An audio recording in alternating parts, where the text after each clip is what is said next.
우리 시장 9월장, 10월장까지 보게 된다면 시장을 주도했던 건 단연 대형주들, 그 가운데서도 반도체 관련된 기업들이었습니다.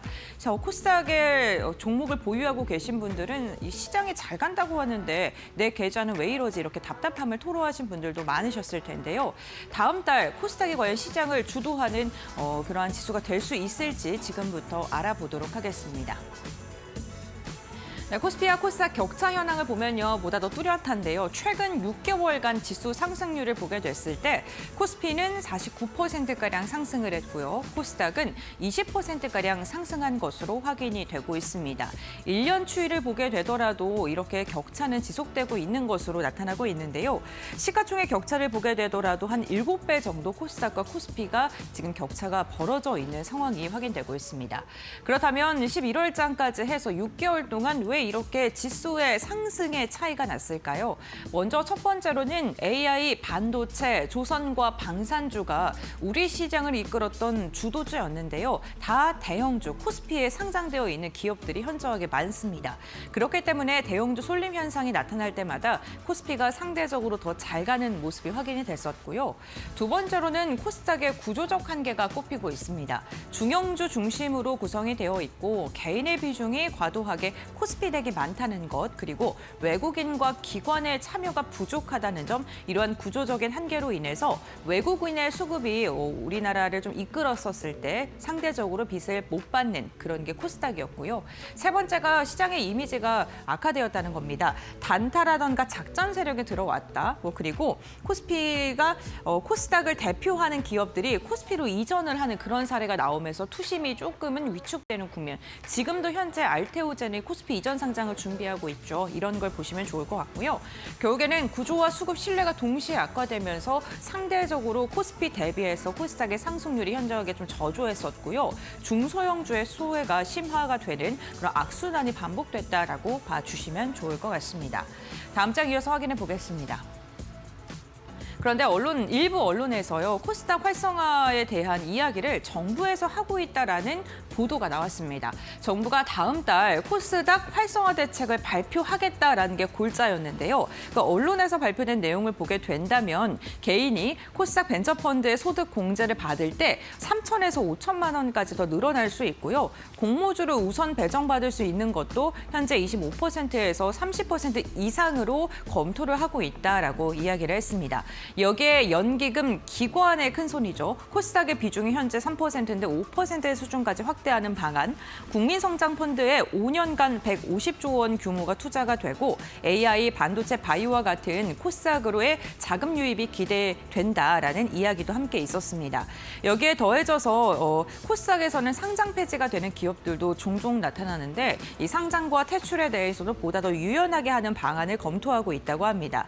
혁신기술 기업의 특례 상장을 좀 완화해서 유입이 조금 더 편안하게 될 수 있도록 하는 거고요. 두 번째로는 시가총액 150억 미만의 퇴출을 좀 더 강화하겠다라는 이야기입니다.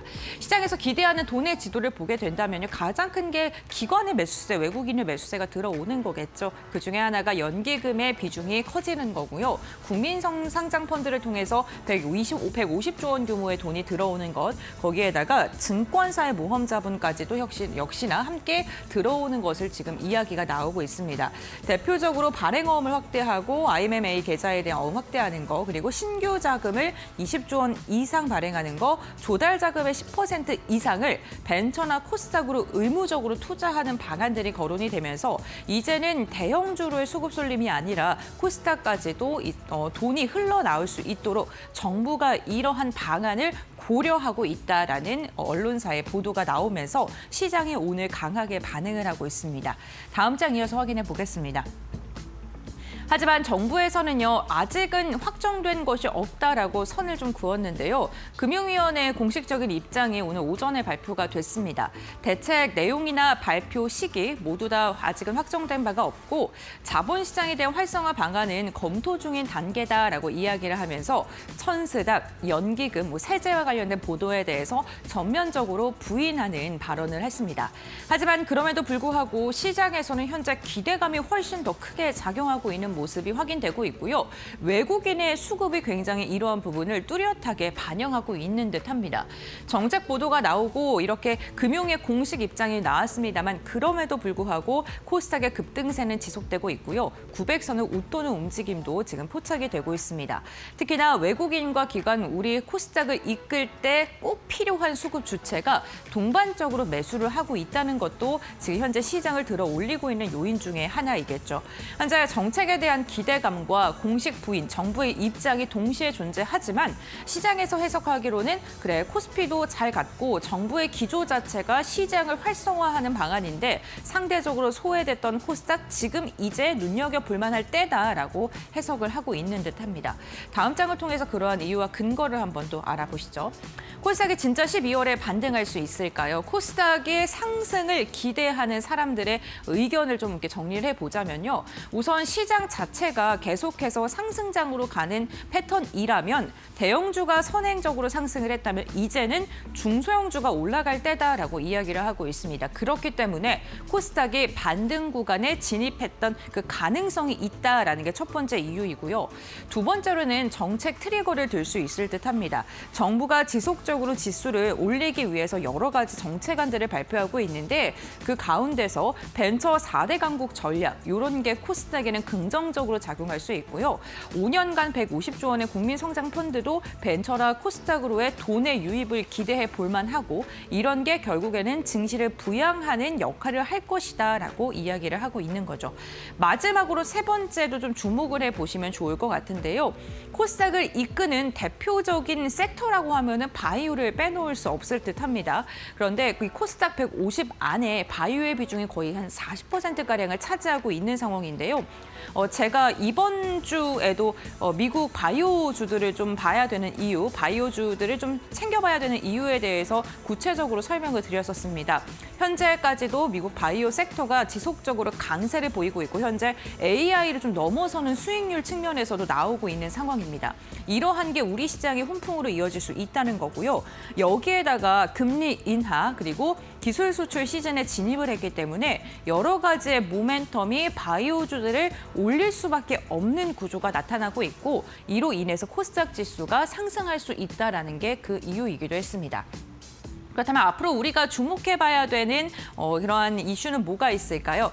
먼저 단기적으로 보게 됐을 때는 정책 기대감 속에서 변동성이 확대될 것으로 보입니다. 정부가 이렇게 우리가 아직은 확정된 게 없다라고 이야기했음에도 불구하고 매수세가 유입이 되는 건 기대감으로 시장이 더 끌어올라갈 수 있다라는 것을 반증하기도 합니다. 중장기적으로 봤을 때 이러한 기대감이 실제로 상승으로 이어질 수 있는지 그 여부를 체크해봐야 되는데 가장 중요한 게 연기금이 실제로 비중을 5%까지 늘리려는 시도를 하고 있는지 그 변화, 추세를 봐야 될 것 같고요. 두 번째로는 국민성장펀드를 그래서 실제로 집행하느냐, 결국에는 정책의 기대감이 실체화가 될 수 있느냐를 주목을 하셔야 될 것 같습니다. 그렇다면 우리가 어떠한 섹터를 봐야 하느냐, 먼저 첫 번째로 연기금이 담는 수혜 종목들 봐야겠죠. 두 번째로는 바이오와 AI와 같은 성장 산업들, 정책 수혜 업종과 관련된 선별적인 접근이 필요해 보입니다. 이번 올해 동안 코스피 대비 상대적으로 코스닥의 수익률이 부진하다 보니까 코스닥 갖고 계시는 분들 좀 답답하셨을 것 같은데 12월에 산타 랠리를 고스란히 맞이할 수 있기를 바라도록 하겠습니다.